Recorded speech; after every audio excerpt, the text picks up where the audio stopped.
If you own a construction business, there could be 9 mistakes that you're making that are killing your sales. Hey, my name's Todd DeWalt from the Construction Leading Edge podcast, and I coach business owners. I've interviewed hundreds of construction business owners, and I've come up with a list of 9 mistakes that you could be making. So if you're not happy with the margins you're getting or the number of sales that you're making, if you're not happy with the backlog that you have, then watch this video. So here's mistake number 1. There are 9 things here that I'm going to talk about in this video. And you need to listen all the way through and watch this entire video because the last one is going to surprise you. All right, there's a 2-word question that has made me more money and you don't want to miss it. So number 1, here's what the first mistake looks like.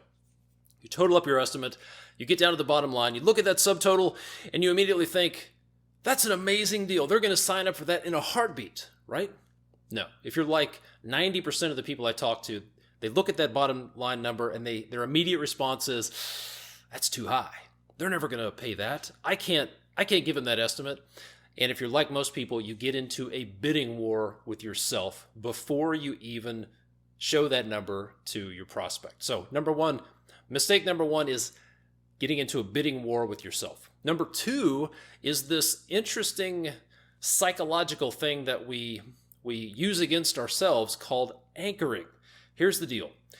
Anchoring is the psychological principle that says people put way too much emphasis on the first piece of information they hear. So maybe you've dealt with this where somebody asks you for a ballpark budget or a ballpark schedule, and you say, well, I think it's going to be about this much money, it's going to take about this long, and then 6 months later or 6 weeks later, you finalize the proposal, and they remember that one number and they use it against you, and they say things like, but you said it was only going to take this long, or you said it was only going to cost this much. So don't anchor yourself. Beware of anchoring. That's mistake number 2. Number 3 is just a general lack of strategy. Pricing everything that comes across your desk, commercial, residential, industrial, big projects, small projects, whatever the case may be, because you don't have a strategy.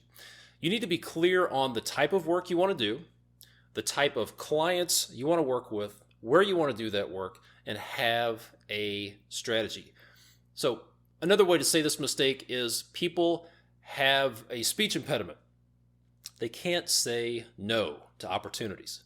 So if you want to grow your business, then you need to say no to some opportunities. Not everything is in your wheelhouse. Mistake number 4, this is a big one. This cost me a lot of time. I wasted a lot of time and money when I had my own business. Not qualifying leads. Here's the thing.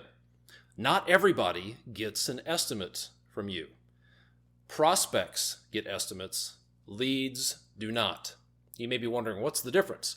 Well, the difference is a prospect is a lead that has been qualified. That means you have asked them a series of questions and said, yes, these people deserve my time and attention to get an estimate. So not everybody gets an estimate. So if you're interested and you want a list of 25 qualifying questions, leave me a comment, shoot me an email, todd@constructionleadingedge.com, and I'll get that in your hands. Number 5 is competing on price, all right? Here's the thing. Your prospects are not making decisions based on logic, all right? They're making decisions based on emotion. I don't care whether you're doing a kitchen remodel or a $30 million office building. Your prospect is making decisions based on emotion. That's just the way the human brain works. So what happens is they make a decision based on emotion and then they justify it with logic. You may be thinking, that's crazy. Well, think about the last time you made a big purchase. Maybe you bought a truck or a piece of equipment. And maybe if you're like most humans, you made that decision based on a feeling, based on emotion, and then you backed it up with logic. Mistake number 6 is, it's another speech impediment where people sound like this in their presentations and in their marketing. I. It's all I. They're talking about, they say things like, I've been in business for 16 years. I have 14 employees. I do this much work. I've worked with this many clients. I do this kind of work. I. Listen, there is one person that your prospect is most interested in, and it's not you. So if you want your prospects to pay attention and not zone out, use more you phrases and fewer I phrases. Talk about them. So number 7 is this belief that estimating equals selling. Here's the deal. Estimating has very little to do with selling. All right? Estimating is part of the selling process. Your job is not to create estimates. Your job is to sell. So if you're just preparing an estimate, emailing it out, or sending it out through your piece of software, you're making a huge mistake. You have to understand that people need to be sold. They need to be sold. Your job is to be a salesperson, not just an estimator. Mistake number 8 is the complete inability to handle objections. These people have objections. Oh my gosh, I can't believe that they're asking me questions. Well, here's the thing about objections. They're actually a good sign. That means they care. If they're asking questions, that means they're thinking about working with you and doing this project. That's a good thing. And the other thing about objections is you need to understand that there are really 2 types of objections. There are logical objections and there are emotional objections.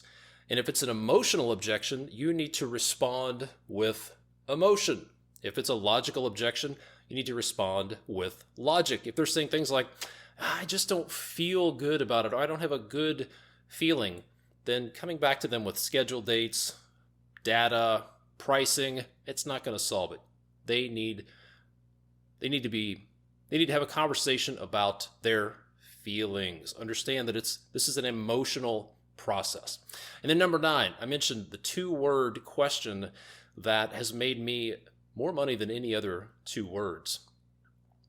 And those words are, what else? So mistake number 9 when it comes to selling is not upselling.